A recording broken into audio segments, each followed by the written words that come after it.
Former President of the United States Donald Trump found guilty on all 34 counts in his New York trial, the first of his several criminal proceedings to reach a verdict, and almost definitely the only one that will reach a verdict before the election in November. And even though the jury was only out for a day or so, it was kind of a nail-biter. There was a lot of suspense as to what the jury's decision would be. And, I was thinking about it before I decided to shoot this video, in fact, because I was deciding, am I going to make a video about it? Am I going to write something? Or am I going to do what I'm doing here and just kind of sit down in front of the camera and ramble off the cuff? And if so, what am I going to ramble about? And I remembered a buddy of mine years and years ago who was talking about the Supreme Court. And this was before Trump was even president. And he said, if you think about it, it's really strange that most Supreme Court decisions aren't unanimous. And the fact that so many Supreme Court decisions in the modern era break down along ideological lines, and the justices appointed by Republican presidents vote one way and the justices appointed by Democrats vote the other way, that's a mark of how politicized and how broken our system currently is. Because, yeah, sure, you would expect some cases would be difficult to decide, and some cases would be really complicated or really controversial, and justices would vote different ways, and it would have to come down to, the majority. But most court cases that reach the Supreme Court, you would think they have a pretty clear-cut decision. Like, it's either constitutional or it's not. The law was either properly employed or it wasn't. The decision was either properly decided or it wasn't. So most Supreme Court cases, in a perfect world, you would think would be 9-0 decisions. But that hardly ever happens nowadays, especially for really, really important decisions. And you think about, like, Brown versus Board of Education was a unanimous decision. Like, these cases that were monumental, that were not, 150 years ago, but were within the lifetimes of many people walking the planet today. Like, they were not razor-thin decisions along ideological lines. They were the entire court, or almost the entire court, in some cases, deciding unanimously or close to unanimously, like, yeah, no, this is clearly the right decision. And that just doesn't happen anymore. And I think that's why the Trump verdict was such a nail-biter for so many of us, and was such a source of anxiety over the last couple of days since the case was given to the jury after the closing statements from the defense and the prosecution had been made.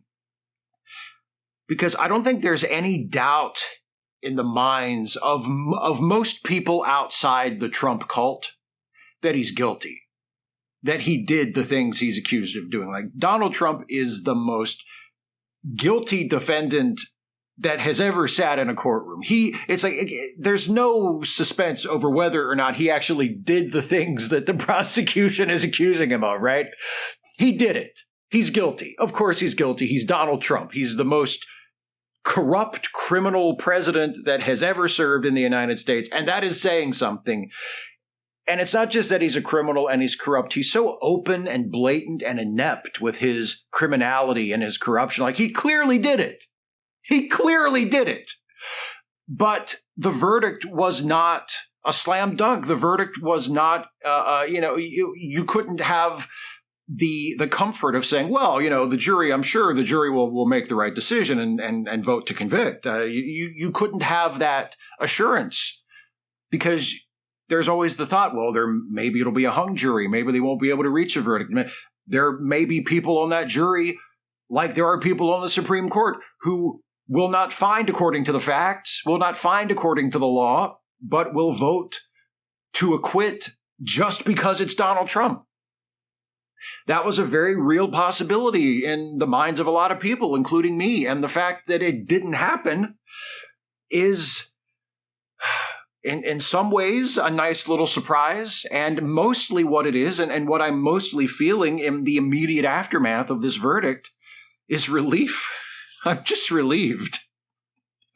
Relieved knowing that it's not over yet. Relieved knowing that we still have a long way to go with this process, because Trump has the right to appeal, and he certainly will. Before we even get that far, we need to have the sentencing. What will the sentence be? What will Judge Merchan sentence him to? Will he have to go to prison? How long will the prison sentence be? So we have a long way to go, right? There's a lot that still needs to be decided. All we know right now is that he was found guilty by the jury on all 34 counts. It's a big deal. It's good news. It's very good news, but it's not definitive and it's not final. So, and I mean, when he appeals, what if the appeal makes it all the way to the Supreme Court, which it's hard to imagine that it won't. It's hard to imagine the Supreme Court deciding not to hear Donald Trump's appeal, seeing as how the justices that Trump himself appointed to the court were appointed for that specific purpose. One has to believe, like, it feels naive to not make that assumption. Well, of course, Trump, he put these people on the court because he could be assured if they sat on the court that they would vote in his favor if he ever had a case, especially a criminal case, come before the court. So now we have to sit in suspense. Okay, we know we have a verdict. We have a guilty verdict. As it makes its way through the appeals process, if it reaches the Supreme Court, which I think we have to assume it will at some point, is Trump so unequivocally guilty? Did the prosecution do such a solid job? Was the trial itself so impeccable and so above reproach that even Trump's hand-picked Supreme Court justices will not be able to find a way to justify letting him off the hook? I don't know. I hope so, but I don't know.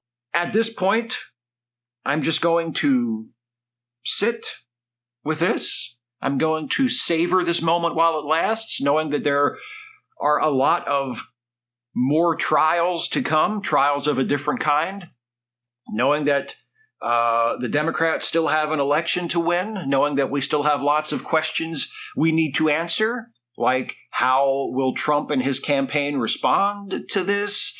How will the Republican Party try to spin this? They are the party of law and order. Now their presumptive nominee is a convicted felon. How are they going to spin their way out of that? How are the Democrats and the Biden campaign going to capitalize on this? And more likely, unfortunately, how are they going to fail to capitalize on this? How will it affect the debates coming up? All these questions that need to be answered, including the ultimate question of, will this finally put the nail in the coffin of Donald Trump's political career? Will he lose this election in November? And again, oh my fucking God, I hope so. But I don't know. We can't be sure because there is a large cohort of people in this country who no longer care about the facts, no longer care about the truth, no longer care about right and wrong. All they care about is their side winning. And they will vote for Donald Trump no matter what. They will vote for Donald Trump no matter how many convictions he has on his name. They will vote for Donald Trump no matter how much evidence is stacked against him to demonstrate that he is guilty of all the crimes with which he is charged. There are people that will vote for him no matter what. They will stand with him to the gates of hell, and there is no dissuading them, and there is no turning them back. The only thing you can do is outnumber them and outvote them and defeat them. And if I believed in God, which I don't, but if I did, I would be praying to God right now that there are enough Americans who are willing to get up on November 5th or vote by mail before that or vote early before that. There are enough Americans registered to vote in this upcoming election that will participate in that election and will vote for Joe Biden with all of his flaws and all of the deeply upsetting and disappointing and frustrating things about him, will vote for Joe Biden and guarantee that Donald Trump does not become the president of the United States again. That's the ultimate nail biter, and we still have to go through that. Hopefully what happened today with this verdict will help to achieve an acceptable result in that election in November. Fingers crossed. I'm not superstitious either, but I'll do this. It can't possibly hurt. But for today, for right now, in the immediate aftermath of this verdict, I am going to try to not think about all of that stuff I've just been talking about. I'm going to enjoy this moment. Donald Trump has been convicted. The law has prevailed. The right has prevailed. The right in terms of the moral right, not the political right. Because for the moral right to prevail, the political right has to fail. And that has happened today. Hopefully it sticks. Hopefully it lasts. We'll find out. But for right now, I am going to sit here and enjoy the relief that I feel as a result of this verdict while I can.